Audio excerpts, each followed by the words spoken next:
왕궁 내시 구수인 에벤멜렉이 그들이 예레미야를 구덩이에 던져 넣었음을 들으니라. 그때 왕이 베냐민 문에 앉았더니 에벤멜렉이 왕궁에서 나와 왕께 아뢰어 이르되, 내 주 왕이여, 저 사람들이 선지자 예레미야에게 행한 모든 일은 악한이니이다. 성중에 떡이 떨어졌거늘 그들이 그를 구덩이에 던져 넣었으니 그가 거기에서 굶어 죽으리이다. 왕이 구수 사람 에벤멜렉에게 명령하여 이르되, 너는 여기서 30명을 데리고 가서 선지자 예레미야가 죽기 전에 그를 구덩이에서 끌어내라.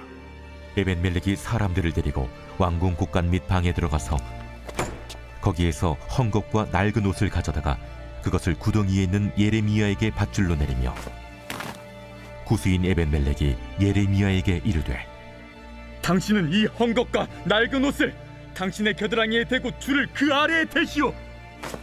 예레미야가 그대로 하매 그들이 줄로 예레미야를 구덩이에서 끌어낸지라. 예레미야가 시위대 뜰에 머무니라. 예레미야가 감옥들에 갇혔을 때에 여호와의 말씀이 그에게 임하니라. 이르시되, 너는 가서 구수인 에벤멜렉에게 말하기를, 만군의 여호와 이스라엘의 하나님의 말씀에 내가 이 성에 재난을 내리고 복을 내리지 아니하리라 한 나의 말이 그날에 네 눈앞에 이루리라. 여호와의 말씀이니라. 내가 그날에 너를 구원하리니 내가 그 두려워하는 사람들의 손에 넘겨지지 아니하리라. 내가 반드시 너를 구원할 것인즉 내가 칼에 죽지 아니하고 내가 노략물같이 내 목숨을 얻을 것이니 이는 내가 나를 믿었음이라. 여호와의 말씀이니라 하시더라.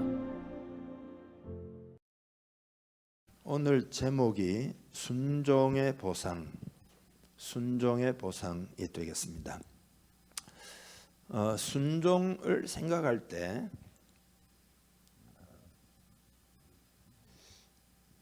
순종을 생각할 때 가장 걸림돌이 되는 것 중에 하나는 바로 순종을 마치 자유를 잃어버리는 것이라고 생각을 하는 겁니다.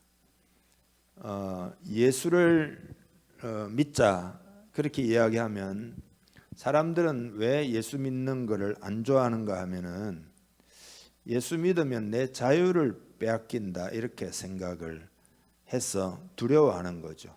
뭐 말씀대로 살아야 된다, 뭐 이래야 된다, 저래야 된다, 이렇게 내 마음대로 살지 못할 것을 두려워하는 거죠. 근데 여러분, 예수를 믿으면 자유를 잃어버리는 것이 정말로 맞는 이야기입니까? 그건 결코 사실이 아닙니다. 오늘 이 부분을 여러분에게 좀 명확하게 말씀을 드리려고 합니다. 우리 예수를 믿는 크리스찬들도 순종에 대해서 정말로 이해하고 있어야 합니다. 순종이라는 것이 무엇인지 이게 잘 깨닫고 있어야 됩니다.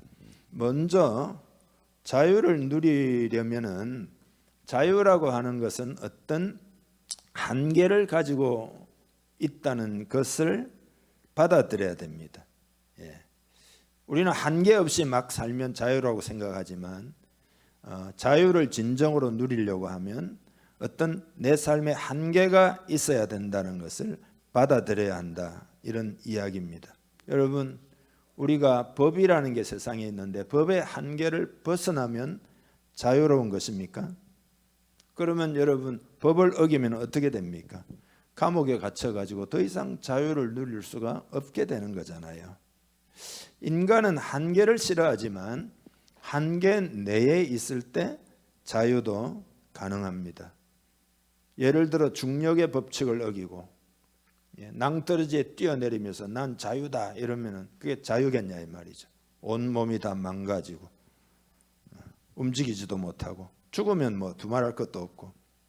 그러니까 이 우주 안에는 하나님이 세우신 법칙이라는 것이 작동하고 있어요.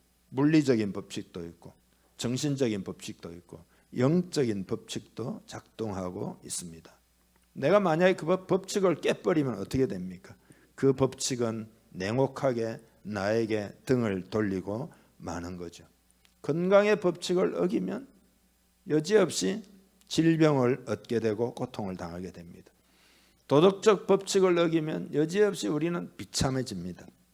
물리적인 법칙을 어기면 우리는 다친다든지, 그렇죠? 그래서 더 높은 법에 순종할 줄을 알아야 됩니다. 그러니까 순종이라고 하는 주제를 생각할 때 순종하는 그 하나님이 정해주신 법의 테두리가 있다 이 말이죠. 그 안에서 우리는 진정한 의미로 자유로울 수 있다는 것을 꼭 깨달아야 합니다. 그리고 또 한 가지 알고 있어야 하는 점은 하나님은 뜻을 가지고 계시다는 사실입니다. 하나님은 살아계시고 인격적인 분이시기 때문에 당연히 뜻을 가지고 계시겠죠. 우상은 아무 뜻이 없습니다. 죽었는데 뭔 뜻이 있겠어요. 그러나 하나님은 뜻을 가지고 계시다. 로마서 12장에 보면은 선하시고 기뻐하시고 온전하신 뜻이 무엇인지 분별하라 그랬잖아요. 그러니까 하나님의 뜻은 일단은 선하다. 하나님의 뜻은 선합니다. 그러므로 반드시 나에게 유익을 줍니다. 이것을 우리가 알아야 됩니다. 예를 들어 하나님의 뜻은 구원하는 것이 하나님의 뜻입니다. 고통과 죽음으로부터 건져내는 것이 하나님의 뜻이단 말이죠. 그리고 인간이 복을 받는 것이 하나님의 뜻입니다. 또 사랑을 받는 것이 하나님의 뜻입니다. 그리고 우리가 돌이킬 때 용서하시는 것이 하나님의 뜻입니다. 그래서 하나님의 뜻은 선하다 그런 이야기입니다. 그리고 그 뜻은 기뻐하시는 뜻이다. 기뻐하시는 뜻이라는 말은 하나님의 뜻에 대해서 하나님은 기뻐하신다 이 말이죠. 그 말은 우리를 사랑하시기 때문에 그 뜻이 이루어지면은 온 인류가 구원을 받고 사람들이 치유를 받고 행복을 찾게 되고 즐거움을 얻게 되고 건강하게 되고 복을 받게 되고, 그러니까 하나님은 그 뜻을 기뻐하신다 그런 이야기입니다. 그 다음에 그 뜻은 온전하신 뜻이다. 하나님의 뜻은 부족함이나 무슨 결함이나 이런 것이 전혀 없이 완전하다. 그렇기 때문에 우리는 하나님의 뜻을 믿고 따를 수가 있는 것입니다. 그 뜻을 따라 순종할 때 우리에게는 한없는 유익이 되고 우리는 그 뜻 안에서 진정한 자유를 누리는 것이 됩니다. 그래서 예수님께서도 진리를 알지니 진리가 너희를 자유롭게 하리라. 진리 바깥에 나가면은 죄의 속박이 되고, 그죠? 세상의 속박이 되고 뭔가에 중독이 되고 고통을 당한다 이 말이죠. 그러나 진리 안에 있으면은 진리가 우리를 자유롭게 하신다. 왜냐하면은 하나님의 진리, 하나님의 뜻은 우리의 유익을 위한 것이기 때문에, 선하기 때문에 그렇다. 그러니까 하나님의 말씀에 순종하는 것은 당연히 반드시 보상이 따라오게 된다 이 말이죠. 그래서 오늘 본문 읽었잖아요. 본문하고 요 본문 주변에 나오는 순종과 불순종의 예들을 보고 그 순종의 결과는 어떻고 불순종의 결과는 어떠했는가라는 것을 여러분과 함께 살펴보려고 합니다. 먼저는 순종의 예인데 오늘 본문 읽었죠? 에벳 멜렉이라는 사람에 관한 이야기입니다. 요 때는 예루살렘이 함락이 가까워 오는 때였습니다. 예루살렘의 멸망이 가까워 온다 이 말입니다. 예. 그때 예레미야에 대한 핍박의 정도도 더욱더 심해졌습니다. 왜냐하면 멸망이 가까이 올수록 예레미야는 알고 있으니까 계속해서 멸망이 온다, 멸망이 온다. 지금이라도 돌이켜야 된다, 돌이켜야 된다. 계속 이야기를 하는 거죠. 완전히 많이 임박했을 때는 이제 돌이킬 수 없는 때가 됐어요. 그때는 갈대아인에게 항복을 해야 된다. 이렇게 하나님의 말씀을 전합니다. 항복을 하는 것이 지금은 살 길이다. 그렇지만 고관들은 예레미야가 나라에 해로운 이야기를 하고 그리고 사람들의 사기를 떨어뜨린다고 하여 잡아 죽이는 것이 마땅하다 하라고 왕께 청원을 한 거죠. 그러니까 예레미야의 이야기는 지금 망한다 하니까 나라의 해로운 이야기고 잘못된 이야기로 보이지만 고관들의 이야기는 왜 그 살기를 자꾸 떨어뜨리는 일을 하느냐, 우리가 왜 이 나라를 지켜야지. 근데 그게 옳은 것처럼 보였지만 그러나 그 시점에서는 그거는 인간적인 판단이었어요. 왜냐하면 그건 곧 죽음을 의미하는 것이기 때문입니다. 하나님의 뜻은 지금 바벨론에게 항복을 하고 바벨론의 멍에를 매는 겁니다. 그 바벨론의 멍에를 매는 가운데 이스라엘 백성이 그동안 극심히 우상 숭배했던 우상을 철폐하게 되고, 그렇지 않으면 그게 불가능하기 때문에 새로워지게 되고 개혁을 하게 되고 돌이키게 되고 마음이 하나님께로 돌아오게 되고, 그렇게 되기 때문에 바벨론의 멍에를 매야 된다는 겁니다. 고관들은 또 왕도 선지자를 통한 하나님의 말씀에 주의를 기울이고 믿음으로 반응을 해야 되지만 그렇게 할 만한 훈련이 전혀 안 되어 있습니다. 왜냐하면 내 생각과 다르다 이거예요. 내 생각과 다르다 이거예요. 그래서 자기 고집과 인본주의로 나간 겁니다. 그런 차원에서 예레미야가 자꾸 망한다 멸망이 온다 이야기하니까 듣기 싫어가지고 구덩이에다가, 빠져나올 수 없는 구덩이에다가 던져 넣었어요. 그러자 에벳 멜렉이라고 하는 왕궁 내시가, 이 사람은 구스 출신입니다.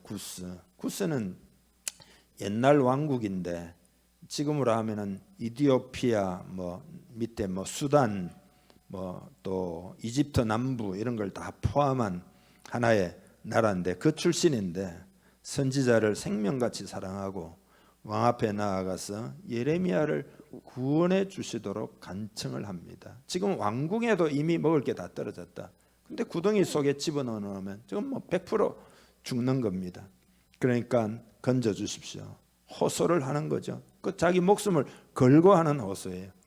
그래서 왕이 허락을 해줍니다. 그래서 군사 30명을 데리고 가가지고 밧줄로 끌어올리는데, 밧줄로 이렇게 묶어가지고 끌어올리니까 이 겨드랑이가 다 상할 걸 알기 때문에 헝겊 같은 거, 헌옷을 갖다가 막 주어가지고 그거를 여기에다 대고 밧줄로 묶어가지고 끌어올리게 됩니다. 이렇게 했던 에벤멜렉에게 그 이후에 하나님이 메시지를 주셔요. 그게 39장 17절인데요. 같이 한번 읽어보겠습니다. 여호와의 말씀이니라. 내가 그날에 너를 구원하리니 네가 그 두려워하는 사람들의 손에 넘겨지지 아니하리라. 내가 반드시 너를 구원할 것인즉 네가 칼에 죽지 아니하고 네가 노략물같이 내 목숨을 얻을 것이니 이는 내가 나를 믿었음이라. 여호와의 말씀이니라. 아멘. 그날에, 예루살렘이 함락되는 날에, 나라 자체가 멸망하는 그때에 하나님이 반드시 너는 지키고 너는 반드시 구원을 얻으리라. 너의 삶엔 아무 문제가 없으리라. 이렇게 약속해 주신 이유가 뭐냐? 오늘 뒤에 나오죠. 이는 네가 나를 믿었음이라. 에벤멜렉은 하나님을 신뢰하고 예레미야를 통한 하나님의 말씀을 그대로 믿고 따랐다라는 겁니다. 그렇게 행동을 했다라는 겁니다. 오늘날도 마찬가지입니다. 에벤멜렉과 같은 신앙을 가지면, 하나님을 믿으면 여러분 앞으로 어려운 일들이 이제 많이 일어나게 된다고 보아야 합니다. 나라의 사건 사고도 많이 일어나고요. 경제적으로도 그렇고 지금 시기는 대단히 어려운, 이제 아마 더 많은 어려움이 이제 온다고 예상을 해야 합니다. 그러나 에벤멜렉과 같은 신앙을 가지면 하나님 피할 길을 주시고 하나님 여러분에게 복을 주시고 여러분이 오늘 위기에서 위기처럼 보이지만 건져주시는 복을 주신다 이거예요. 그래서 여러분 이 보상해 주는 거 있잖아요. 하나님이 상 주시는 것, 이것에 관해서 여러분과 함께 좀 나누려고 하는데, 보셔요. 우리가 행위로 구원을 받는 건 아니잖아요. 그 복음의 내용은 하나님의 은혜를 믿음으로 구원받는 거죠. 그러니까 구원은 우리가 아무리 돌을 닦고 우리가 아무리 행실을 도덕적으로 하고 우리가 대단히 뭔가를 해서 구원받는 것은 불가능하다. 인간은 죄인이기 때문에 오직 은혜로 가능합니다. 근데 이제 문제는 뭐냐면 은혜를 강조하다 보면 하나님의 보상이라는 것을 무시하는 경향성이 좀 생깁니다. 왜냐하면은 이게 교리적으로 이게 뭔가 배치가 된다라고 생각하지만 절대로 그렇지가 않습니다. 우리에게 주시는 모든 것이 하나님의 은혜인데 그 은혜라는 것은 성격상 넘치고 넘치기 때문에 우리가 하나님 말씀 따라 살고 하나님의 뜻대로 살고 순종하며 사는 그 행위에 대하여 하나님이 보상을 하신다는 것을 깨달아야 합니다. 그래서 성경에는 상 주신다는 내용이 많이 나옵니다. 몇 군데 한번 찾아보겠습니다. 마태복음 10장 41절 읽겠습니다. 선지자의 이름으로 선지자를 영접하는 자는 선지자의 상을 받을 것이요 의인의 이름으로 의인을 영접하는 자는 의인의 상을 받을 것이요 또 누구든지 제자의 이름으로 이 작은 자 중 하나에게 냉수 한 그릇이라도 주는 자는 내가 진실로 너희에게 이르노니 이 사람이 결탄코 상을 잃지 아니하리라 하시니라. 아멘. 선지자를 여러분이 영접하면 선지자의 상을 받는다. 이 놀라운 이야기죠. 그렇죠? 의인의 이름으로 의인을 영접하는 자는 의인의 상을 받는다. 제자의 이름으로 작은 자 하나에게 냉수 한 그릇이라도 주는 자는 주님이 진실로 말한다는 겁니다. 그러면서 이 사람이 결단코 상을 잃지 아니하리라. 계시록 22장 12절도 읽어봅니다. 보라 내가 속히 오리니 내가 줄 상이 내게 있어 각 사람에게 그가 행한 대로 갚아주리라. 아멘. 고린도전서 9장 24절 운동장에서 다름질하는 자들이 다 달릴지라도 오직 상을 받는 사람은 한 사람인 줄을 너희가 알지 못하느냐. 너희도 상을 받도록 이와 같이 다름질하라. 올림픽 가가지고 금메달 따려고 애를 쓰는 거잖아요. 그런 것처럼 상을 받도록 다름질하라. 영적인 경주를 하라 이 말이죠. 히브리서 11장 6절 읽습니다. 믿음이 없이는 하나님을 기쁘시게 하지 못하나니 하나님께 나아가는 자는 반드시 그가 계신 것과 또한 그가 자기를 찾는 자들에게 상 주시는 이심을 믿어야 할지니라. 아멘. 하나님은 상을 주시는 하나님이다. 그걸 믿어라 이거죠. 모세를 보면은요 재미있다고 그럴까 그런 기록이 있습니다. 한번 읽어보죠. 히브리서입니다. 믿음으로 모세는 장성하여 바로의 공주의 아들이라 칭함받기를 거절하고 도리어 하나님의 백성과 함께 고난받기를 잠시 죄악의 낙을 누리는 것보다 더 좋아하고 그리스도를 위하여 받는 수모를 애굽의 모든 보화보다 더 큰 재물로 여겼으니 이는 상주심을 바라봄이라. 아멘. 모세도 상주심을 바라보았다. 야고보는 특별히 상급을 강조하고 있어요. 시험을 참는 자는 약속하신 생명의 면류관을 얻는다. 그렇게 가르쳐주고 겸손한 자는 높아지는 상을 받는다. 그렇게 말씀하고 있습니다. 여러분 종교개혁자 칼빈도 하나님은 선행에 대하여 보상하신다. 종교개혁은 오직 믿음으로 구원받는다 이거잖아요. 그게 종교개혁의 핵심이잖아요. 그런데도 그 칼빈도 하나님은 선행에 보상하신다. 신자의 선행, 순종은 구원을 받기 위한 건 아니죠. 구원이라고 하는 것은 하나님의 은혜로만 가능하고 우리의 선행이라고 하는 것은 은혜 받은 자로서 마땅히 해야 될 신자의 본분이잖아요. 그렇지만 하나님은 은혜가 많으시기 때문에 우리가 마땅히 해야 될 선행에 대해서 보상을 하실 것을 약속하고 계시다. 그런 은혜의 하나님이시다. 그런 이야기입니다. 각 사람의 행한 대로 갚아준다는 겁니다. 선악간에 몸으로 행한 것을 따라 다 나중에 받는다.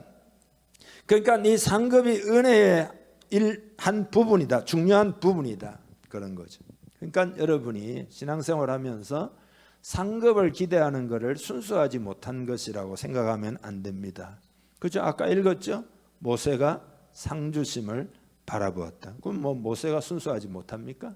네. 사도 바울도 마찬가지잖아요. 위에서 부르신 상을 위하여 표대를 향해 쫓아간다 그랬잖아요. 그러니까 오히려 하나님이 주시는 상을 바라보고 고난까지도 능히 지며 기꺼이 순종하는 그게 참된 신앙인의 자세예요. 그게 순전한 거다 라는 겁니다. 성경에 보면 하나님은 우리의 기도에 대해서 응답하시는 하나님이고, 그죠? 영생을 소유하기 위해서 예수 그리스도를 믿으라고 말씀하셨고, 하나님의 약속들이 성취되기를 기대하라 그랬잖아요. 그러니까 상을 바라는 것이 오히려 순전한 것이다. 하나님을 믿는 것이다. 순수한 것이다. 심지어 예수님은 은밀한 중에 행하는 것이라 할지라도 다 기억하신다. 보상해 주신다. 그러니까 실은 여러분, 우리가 예수 믿는 것도 하나님의 은혜로 된 것이죠. 내가 무슨 공로가 있습니까? 내가 하나님의 뜻을 따라 사는 것도 성령으로 역사하고 말씀을 주시고 성도들의 기도가 있고 교회 공동체가 있고 가르침이 있고 하나님이 엄청나게 역사하셔서 되는 거기 때문에 다 은혜잖아요. 은혜가 아닌 게 뭐가 있나요? 그렇지만 하나님의 은혜가 너무 크기 때문에 우리가 순종으로 반응하는 것에 대해서 상급을 주신다라는 겁니다. 자녀가 부모에게 효도를 하면 마땅한 거잖아요. 그렇지만 효도하면 부모는 더 많은 걸 주고 싶잖아요. 그게 은혜의 마음이다. 그러니까 하나님도 우리에게 상 주신다. 그 하나님을 바라보기를 주님의 이름 축복합니다. 하나님이 우리에게 또 상급을 주시는 목적은 우리의 연약함을 아시기 때문이죠. 그렇죠? 우리가 너무 연약하기 때문에 주님 말씀 따라 가려고 할 때 힘이 때로는 들 때가 있잖아요. 그러니까 상 주신다. 상 주심을 바라보라 하면서 소망을 확고히 가지고 우리를 격려하고 힘을 부여하기 위해서. 그래서 미래의 하나님이 상 주심을 바라보면 현재의 시련도 참고 이길 수 있다 이 말이죠. 용기도 얻을 수 있고 위로도 받을 수도 있고 비전을 가질 수도 있고 흔들리지 않는 굳센 신앙도 가질 수가 있다. 결론은 뭐예요? 순종에는 반드시 보상이 있다. 그래서 예레미야를 도운 에벤멜렉에게 하나님이 보상하신 줄 믿습니다. 그 다음에 이제 불순종의 예가 있어요. 첫째로는 히스기야 왕입니다. 예레미야가 계속해서 하나님의 말씀을 받아가지고 대언을 해요. 멸망이 옵니다. 왕은 준비해야 됩니다. 왕은 돌이켜야 됩니다. 지금 타이밍을 잃어버리면 안 됩니다. 계속 이야기하지만 왕은 잘 안 믿었어요. 설마 그런 일이. 그리고는 하나님의 뜻에 대해서 순종도 안 합니다. 그리고 예레미야가 자꾸 이야기하니까 귀찮게 생각하고 자기 생각을 자꾸 이야기하는 거다. 이렇게 때로는 치부하기도 하고. 그러나 여러분 어떻게 되었습니까? 정말로 나라가 멸망하게 되었습니다. 그래서 큰일 났다 싶어서 시드기야가 도망을 가는데 추격대에 의해서 곧 잡히고 맙니다. 자기 두 눈앞에서 자식들이 다 죽임을 당합니다.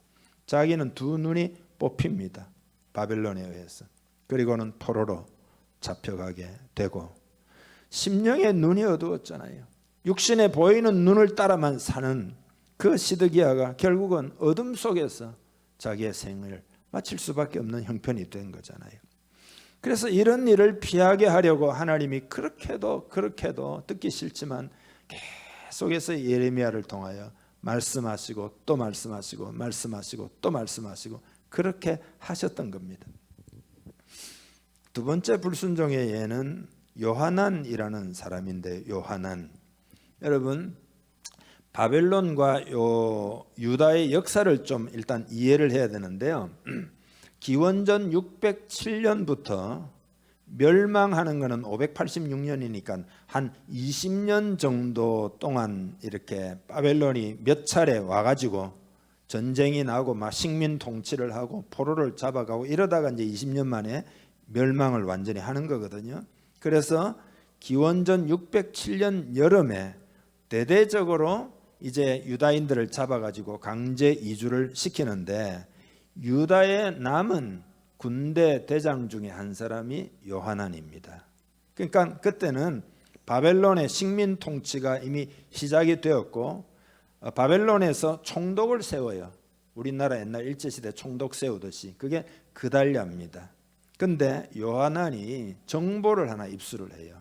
그달랴 총독을 그 이스마일이라고 하는 암몬 사람인데 이 사람이 암몬 왕의 사주를 받아가지고 총독을 죽이려고 하는 음모를 알게 됩니다. 그래서 총독에게 찾아가 가지고 이런 음모가 있습니다. 그러니까 이건 막아야 됩니다. 총독의 생명이 위태롭습니다.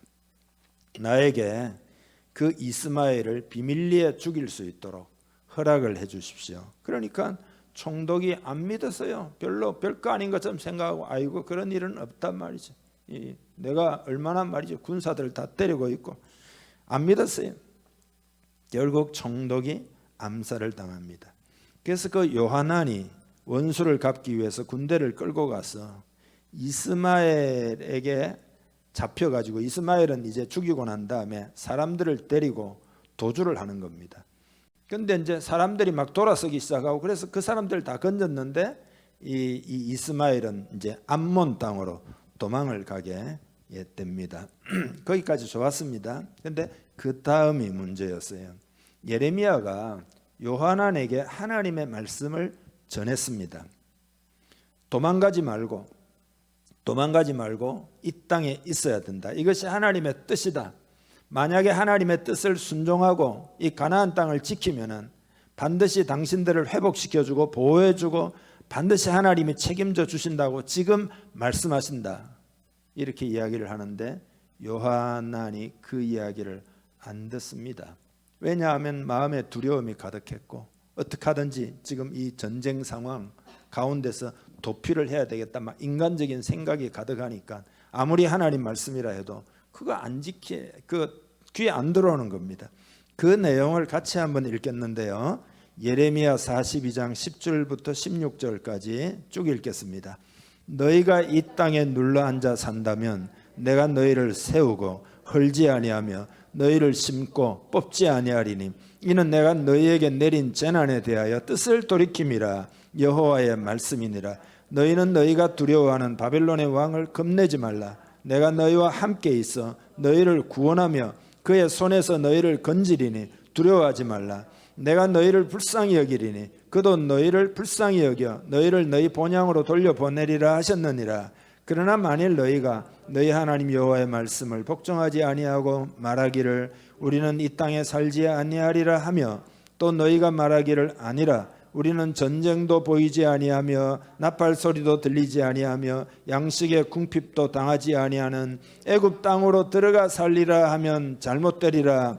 너희 유다의 남은 자여 이제 여호와의 말씀을 들으라. 만군의 여호와 이스라엘의 하나님께서 이와 같이 말씀하시되 너희가 만일 애굽에 들어가서 거기에 살기로 고집하면 너희가 두려워하는 칼이 애굽 땅으로 따라가서 너희에게 미칠 것이요 너희가 두려워하는 기근이 애굽으로 급히 따라가서 너희에게 임하리니 너희가 거기에서 죽을 것이라. 무릇 애굽으로 들어가서 거기에 머물러 살기로 고집하는 모든 사람은 이와 같이 되리니 곧 칼과 기근과 전염병에 죽을 것인즉 내가 그들에게 내리는 재난을 벗어나서 남을 자 없으리라. 아멘. 하나님이 살 길을 가르쳐주고 애굽을 선택하는 것은 죽는 길이다. 완전히 망하는 길이다. 왜냐하면 칼이 애굽으로 따라간다. 전염병도 따라가고 모든 재난이 따라간다. 그렇지만 요하나는 이미 마음을 애굽으로 도망가기로 결정했어요. 애굽에는 지금 전쟁도 없고 거기에는 먹을 것도 많고 그게 살 길이다. 하나님이 아무리 말씀하셔도 귀에 안 들렸어요. 자기의 습관대로 자기의 생각을 따라 결정하고 말았다 이거예요. 그게 멸망의 길이었습니다.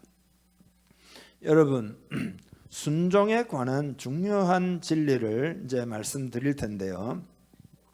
순종이라는 게 뭐냐면 순종은 내가 순종하는 대상에게 권위를 부여하는 성격을 가지고 있다는 것을 이해하셔야 합니다. 내가 뭔가에 순종하잖아요. 그러면 그 순종하는 대상이 권위를 갖게 된다 이 말이에요. 이해하시죠? 예. 그러니까 예를 들어 내가 내 생각대로만 살아요. 내 생각, 내 마음에 드는 생각대로만 살면은 그 육신의 생각에다가 권위를 부여하는 것임을 여러분이 깨달아야 됩니다. 이렇게 되면 내 육신의 생각에다가 권위를 내가 부여해 놓았기 때문에 하나님 말씀이 주어질 때 그 하나님의 말씀에 내가 순종하려는 마음이 좀 있더라고 하더라도 그게 쉽게 안 돼요. 그러니까 여러분이 내가 말씀으로 이제 살리라, 하나님 말씀 따라 살리라 결단을 해도 그게 쉽게 안 되는 이유가 뭐냐? 내 육신의 생각에다가 그걸 평소에 자꾸 따라갔기 때문에 권위를 부여해 놓았기 때문에 그런 겁니다. 그래서 이 원리가 로마서 6장 16절에 나와 있는데요. 요 주의 깊게 한번 읽어봅시다. 너희 자신을 종으로 내주어 누구에게 순종하든지 그 순종함을 받는 자의 종이 되는 줄을 너희가 알지 못하느냐? 혹은 죄의 종으로 사망에 이르고 혹은 순종의 종으로 의에 이르느니라. 아멘. 육신적으로 여러분 한번 생각해 봅시다. 담배를 계속 피우는 사람은 담배에게 권위를 부여한 거란 말이죠. 그게 우리말로 중독이라 그러죠. 그러니까 그거는 끊기가 대단히 어려워요. 앞으로 나는 담배를 끊겠습니다 해가지고 도저히 못 참아가지고 가가지고 또 담배를 피우더니, 그러니까 막 와이프가 막 화가 나가지고 막 그렇게 남자가 말이지, 사내가 말이지, 한번 말했으면 지켜야지 못 지키냐 하니까 앞으로 담배를 안 피우고 옆으로 피운다 이러면서 옆으로 물고, 웃기는 이야기지만 그게 끊기가 어렵다 이거죠. 왜냐하면 권위를 부여해 놓은 거다 이 말. 권위를 부여. 그걸 다른 말로 하면 중독이다 이 말이. 내 삶의 권위가 내 육신의 생각이라면 하나님의 생각을 따라 여러분이 순종하려고 할 때 그 순종이 잘 안 됩니다. 여러분이 오늘부터 뭐 어떻게 하리 해도 그게 잘 안 됩니다. 어떻게 하면 해결할 수 있느냐? 그거를 말씀드리려고 지금 하는 겁니다. 결단만 해서 될 문제가 아니고 그 권위를 깨트려야 됩니다. 그 권위를 깨트려야 됩니다. 그 권위를 깨트리는 방법이 뭐냐? 그게 회개예요. 회개가 뭐냐? 회개가 또 왜 중요하냐? 회개는 마음을 돌이키는데 회개가 왜 능력이 있느냐 하면은 우리의 회개는 단순하게 마음을 돌이켜가지고 내가 이렇게 앞으로 잘 살리 이게 아니에요.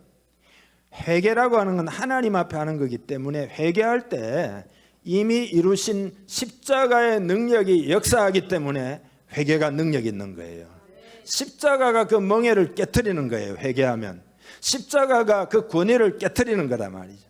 그래서 회개가 능력이 있습니다. 그러니까 여러분 결단만 해서는 안 됩니다. 하나님 말씀을 들을 때 듣는 시간이 찬스, 기회의 시간이에요. 왜냐하면 이때 깨달아지거든요.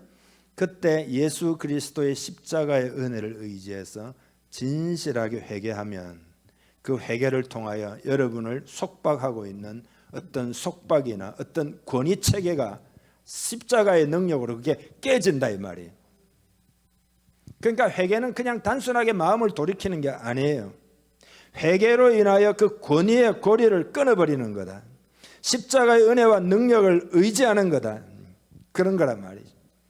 그러니까 여러분이 하나님의 말씀에 순종하려고 하면 순종하지 못한 것들을 회개할 줄 알아야 합니다. 회개는 좋은 것입니다. 회개는 능력이 있습니다. 그리고 그 다음에는 어떻게 해야 되느냐? 성령님을 구해야 합니다. 여러분, 우리가 습관적으로 육신의 생각에 자꾸 항복하는 그 나의 의지거든요. 의지, 지정의 중에 의지잖아요. 그 성령님은 우리의 의지를 자유하게 하는 힘을 가지고 있습니다. 보세요 여러분, 하나님은 우리의 인간의 의지를 강제적으로 어떻게 하지를 않습니다. 이해하시죠? 하나님이 강제적으로 하시는 분이 아니에요. 우리 인격을 존중하신다 이 말이. 그런데 우리가 만약에 우리의 의지가 하나님 말씀 듣고 회개를 했잖아요. 그리고는 이제는 하나님의 말씀에 순종하려고 의지가 결정을 하면 그 다음에 어떻게 되느냐 하면 성령님이 우리의 의지 속에서 역사해 주셔가지고 그 십자가의 능력이 내 삶에 그대로 적용이 되도록 성령님이 도와주신다 이거예요. 그러니까 성령님을 왜 자꾸 구해야 되느냐? 왜 성령으로 충만해야 되느냐? 성령으로 충만해야 그 성령님이 내 의지를 갖다가 십자가의 권능이 적용이 돼가지고 하나님 말씀에 순종할 수 있도록 도와준다 이 말이죠. 그러니까 내 힘으로 뭔가 순종하고 내 힘으로 뭔가 결단해 가지고 살아가는 게 신앙인의 삶이 아니에요. 십자가의 권능을 덧입어야 되는데 그 십자가의 권능이라는 것이 성령님을 통하여 내 삶에 그 권능이 적용이 되는 거다 이 말이에요. 그래서 그 성령님이 나를 강력하게 주장하는 것을 일컬어서 성령 충만이다라는 겁니다. 성령으로 충만하면 내 의지가 고침을 받아가지고 우리는 승리하게 되며 승리의 결과로 하나님의 복, 그죠? 보상을 받게 된다 이거죠. 상을 받게 된다 이거죠. 그래서 갈라디아 5장 16절에 보면 내가 이르노니 너희는 성령을 따라 행하라 그리하면 육체의 욕심을 이루지 아니하리라 이렇게 말씀하고 있습니다. 그러니까 다시 말씀드리면 우리가 하나님의 자녀가 되면 자동적으로 육체의 욕심이 사라져 가지고 예수 믿은 순간 완전히 내가 달라져 가지고 어떤 문제에도 어떤 욕심에도 휘둘리지 않고 그렇게 살아갈 수 있는 게 아닙니다. 성령을 쫓아 행하는 쪽을 내가 선택을 해야 되고 그러면 성령으로 자꾸 충만함 받아가지고 그 성령님이 내 옛날의 욕심에 휘둘리지 않도록 하나님의 뜻을 순종하도록 그렇게 성령님이 도와주신단 말이죠. 여러분에게 능력을 주신다 이 말이죠. 그래서 성령님은 우리를 돕기 위하여 우리의 중심에 임재하시기를 원하신다 이거예요. 우리 교회 중심에도 성령님이 임재하기를 원하시고 예배에도 성령님이 임재하시기를 원하시고 여러분의 삶에도 성령님이 임재하시기를 원하신다 이거예요.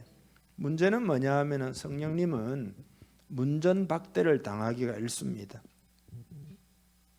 성령님이 우리 마음에 감동을 주시고 마음을 뜨겁게 하고 그렇게 살아야지라는 마음을 주실 때 많은 사람들이 옛날 내가 육신의 생각대로 살아왔던 습관이 있기 때문에 그대로 자꾸 성령님의 역사는 감동도 자꾸 없애버리고 성령님 회개하라 감동 좀 회개를 해야 되는데 안 해요.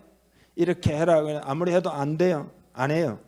그러니까 문전박대를 한다 이 말이죠. 그러나 여러분이 성령님을 내가 인정합니다. 그리고 성령님을 신뢰합니다. 그리고 성령님이 나를 인도해 주십시오라고 간절히 기도하고 고백하면 성령님이 내 삶을 주관하기 시작하여 내 삶에 자유를 주시기도 하고 열매를 맺게 하시기도 하고 해방되게도 하시고 치유하기도 하고 말씀이 능력 있게 여러분의 삶에 역사하도록 또 평강으로 인도하기도 하고 지혜를 주시기도 하고 그렇게 성령님이 우리를 돕기를 원하신다 이거예요. 육신의 메인 그리스도인들은 제대로 된 삶을 영위하지 못합니다. 그러나 성령님과 동행하면 성령님이 열매를 맺도록 역사해 주시며 많은 우리들은 하나님의 놀라운 그 손길들을 경험하게 된다 이 말이죠. 의와 평강과 희락을 경험하게 되고 승리케 하시고 열매를 맺게 하시고 도와주시고 하는 모든 것들을 우리는 경험하게 된다 이거예요. 그래서 그렇게 함으로 우리의 삶을 축복하시기를 원하시는 하나님이다. 상 주시기를 원하시는 하나님이다. 그래서 순종의 비밀을 잘 깨닫고 여러분 순종하기 시작할 때 순종은 조금 더 쉬워지게 되고 좀 더 쉬워지게 되고 나중에는 그 순종하는 것을 즐거워하게 됩니다. 기꺼이 순종하게 됩니다. 이건 뭐냐면은 내 안에 있는 내적인 어떤 생각의 질서가 성령님과 이제 완전히 일치가 돼요. 그러면은 하나님 말씀 순종하는 게 전혀 어렵지가 않아요. 내가 세상 가치관으로 가득 차 있으면 하나님 말씀 순종하는 것이 그렇게 어려워요. 그렇지만 내 내면의 질서가 성령님과 이제 일치가 되잖아요. 순종하고 하나님 말씀 이렇게 가면 완전히 일치가 되면 기꺼이 순종하게 됩니다. 순종하는 것을 즐거워하게 됩니다. 아주 그냥 기뻐하면서 우리는 순종의 길을 걸어갈 수 있으며 그 결과 하나님이 그 순종에 대하여 보상을 하신다 이 말이죠. 여러분을 축복하시고 그래서 이렇게 하여 적용하여 여러분 우리 모두 복을 받기를 원합니다. 상을 받기를 원합니다. 문제를 해결하기를 원합니다. 놀라운 삶을 경험하기를 원합니다. 하나님의 손길, 하나님의 능력, 하나님의 축복을 경험하는 우리가 되고 그리고 더 나아가서 알지 못하는 사람들에게 복음을 증거하고 그들도 순종할 수 있도록 섬기고 돕고 기도해서 우리가 하나님 나라 이 시대 이루기를 간절히 원합니다. 다 같이 기도하겠습니다. 여러분, 하나님이 주실 상을 바라보기를 바랍니다. 하나님의 약속은 뭐냐? 상 주시는 약속이죠. 그것을 바라보고 그것을 따라서 살기로 여러분 이 시간 결단하고 기도하면서 하나님 아버지, 내가 육신의 생각대로 살았던 것을 회개합니다. 십자가의 그 능력으로 나에게 권위가 형성된 그 멍에들을 깨트려 주옵소서. 속박들을 깨트려 주옵소서. 그리고 하나님의 성령을 충만히 부어 주셔서 성령으로 인하여 큰 열매 맺는 복된 내 삶이 되게 하여 주시옵소서. 다 같이 기도하겠습니다. 하나님 아버지, 오늘 말씀을 들었고 를 간절히 원합니다. 주여 역사하시고 도우시기를 간절히 원합니다. 하나님 말씀은 살아있고 활력이 있어 좌우의 날새는 뜬금없다 예리하여 홍과 영광이 관절고 하나님, 오늘 공동체를 축복하며 기도합니다. 순종의 백성들이 되어 큰 복을 받게 될 줄 믿습니다. 그런 기대감 속에 하나님이 상 주심을 바라보고 믿음의 길을 잘 걸어갈 수 있도록 은혜를 주시고 그렇게 할 수 있도록 성령을 이 시간 충만히 부어주시고 그리고 지금까지 묶여있는 어떤 부분들로부터 다 자유케 하시고 해방이 되게 하시고 속박으로도 노임을 받게 해주시고 그리고 현실적으로 있는 여러 가지 어려움들도 주여 극복이 되게 하시고 돌파가 되게 하시고 하나님 그리하여 하늘로부터 임하시는 주의 복을 받고 승리하고 하나님께 영광을 돌리는 그런 삶이 되게 해 주시옵소서. 그런 가정이 되게 해 주옵소서. 그런 사업장이 되게 해 주시옵소서. 그런 직장이 되고 그런 사회생활이 되고 그런 교회가 되도록 은혜를 부어 주시옵소서. 의탁하며 축복하며 예수님의 이름으로 기도하옵나이다. 아멘.